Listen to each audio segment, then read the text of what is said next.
నెల్లూరు జిల్లా మరిపాడు మండలం నెల్లూరు ముంబై జాతీయ రహదారిపై కండ్రిగ సమీపంలో రోడ్డు ప్రమాదం చోటు చేసుకుంది.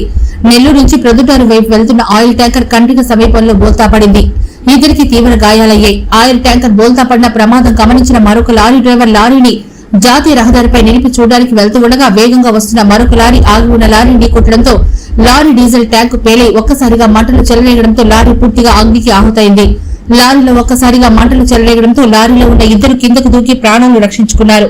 సమాచారం తెలుసుకున్న పోలీసులు మర్రిపాడు ఫైర్ సిబ్బంది సంఘటనా స్థలానికి చేరుకుని అగ్నికి ఆహుతైన లారీలోని మంటలను అదుపు చేసి పెను ప్రమాదం నుంచి తప్పించారు.